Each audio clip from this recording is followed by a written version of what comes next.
नमस्कार। आज हमारे पास चर्चा के लिए एक बहुत ही दिलचस्प स्रोत है, महाप्रलय और काल तत्व। इसमें कुछ बुनियादी सवाल उठाए गए हैं, जैसे जब महाप्रलय में सब कुछ विलीन हो जाता है तब समय मतलब काल उसका क्या होता है? क्या वो रुक जाता है? और अगर हाँ, तो फिर अगली सृष्टि बिल्कुल सही समय पर कैसे शुरू हो पाती है? हाँ, नमस्कार। ये सवाल वाकई बहुत गहरे हैं, सोचने पर मजबूर करते हैं। स्रोत की माने तो काल की उत्पत्ति प्रकृति पदार्थ में होती है, ओम रश्मि के सबसे सूक्ष्म रूप से। इसे आप कह सकती हैं कि ये सृष्टि की सबसे पहली और सबसे सूक्ष्म क्रिया है या बल है। इसी से समय का अनुभव शुरू होता है। अच्छा, तो क्या महाप्रलय में ये ओम रश्मि और उससे बना काल ये पूरी तरह से गायब हो जाते हैं? अगर ऐसा होता है तो फिर नई सृष्टि की शुरुआत के लिए सही समय का पता कैसे चलता है? कौन तय करता है? देखिए, स्रोत इस बात को साफ करता है कि ओम का जो मूल रूप है, उसका जो अक्षर रूप है, वो कभी पूरी तरह नष्ट नहीं होता। हाँ, महाप्रलय के दौरान वो प्रकृति से सीधे तौर पर जुड़कर सक्रिय नहीं रहता, ये ठीक है। लेकिन ईश्वर की चेतना में, उनकी दृष्टि में वो हमेशा मौजूद रहता है। यही अव्यक्त काल तत्व है, और ये मुक्त आत्माओं के संपर्क में भी बना रहता है। इसी निरंतरता की वजह से सृष्टि और प्रलय का चक्र नियमित रूप से चलता रहता है और ईश्वर फिर इसी आधार पर बिल्कुल उचित समय पर नई सृष्टि की रचना शुरू कर पाते हैं। अच्छा, ये बात थोड़ी सी एक और सवाल मन में आता है। स्रोत में वैशेषिक दर्शन का भी जिक्र है। वहां कहा गया है कि काल नित्य पदार्थों में जैसे ईश्वर, जीव यानी आत्मा और मूल प्रकृति इनमें नहीं होता है, पर अनित्य में होता है। तो फिर ये नित्य आत्माओं के संपर्क में कैसे रह सकता है? ये थोड़ा विरोधाभासी नहीं लगता है? नहीं, विरोधाभास नहीं है। यहाँ बारीकी समझने की जरूरत है।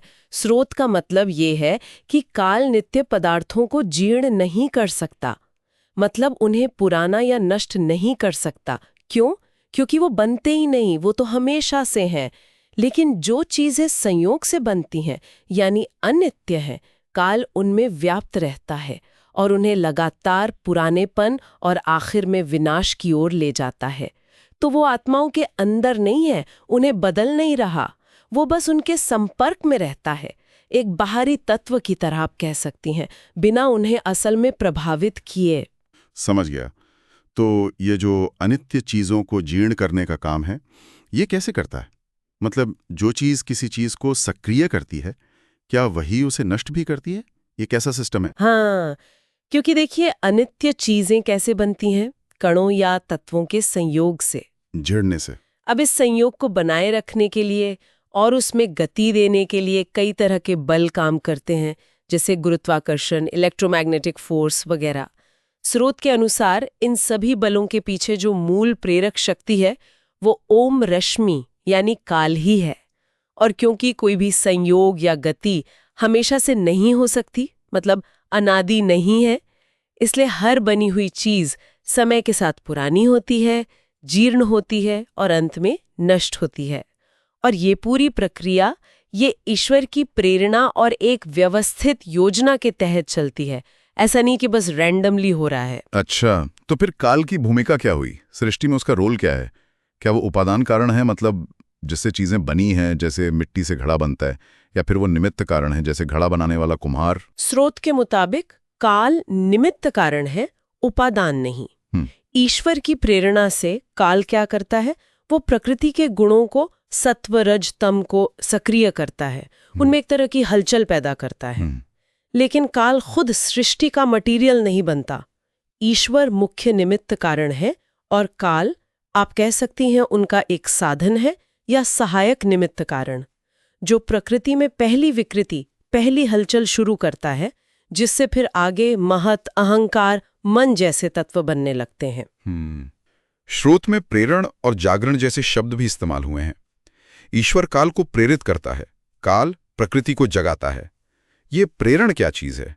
क्या ये कोई एनर्जी का ट्रांसफर है, जैसा आजकल साइंस समझता है कि एक जगह से दूसरी जगह ऊर्जा गई? हाँ, ये बहुत महत्वपूर्ण पॉइंट है और यहीं पर स्रोत जो है वो हमारी आज की वैज्ञानिक समझ से थोड़ा अलग जाता है।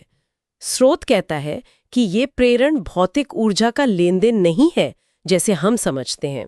एक उदाहरण भी दिया है उसमें, जैसे कोई पिता सिर्फ आंख के इशारे से अपने समझदार बेटे को कुछ करने के लिए प्रेरित कर देता है। अब वहां कोई एनर्जी तो भेजी नहीं गई है ना, बल्कि मन की सूक्ष्म तरंगों ने या इच्छा शक्ति ने बेटे के शरीर में जो पहले से ऊर्जा मौजूद थी उसे सक्रिय कर दिया। ईश्वर और काल का प्रेरण तो इससे भी कहीं ज्यादा सूक्ष्म बताया गया है, जिसे हमारे भौतिक उपकरण माप नहीं सकते। ये चेतना के स्तर की क्रिया है, भौतिक स्तर की नहीं। तो कुल मिलाकर अगर हम सार निकालें तो इस स्रोत के अनुसार काल एक बहुत ही फंडामेंटल मौलिक तत्व है, ईश्वर द्वारा प्रेरित है। ये सिर्फ घड़ी का चलना नहीं है, बल्कि वो सूक्ष्म शक्ति है जो सृष्टि के बनने, उसके चलने और फिर उसके बिगड़ने यानी लय को नियंत्रित करती है। और इसके काम करने का तरीका वो हमारी मौजूदा वैज्ञानिक समझ से कहीं ज्यादा गहरा है, चेतना से जुड़ा हुआ है। बिल्कुल, एकदम सही कहा आपने।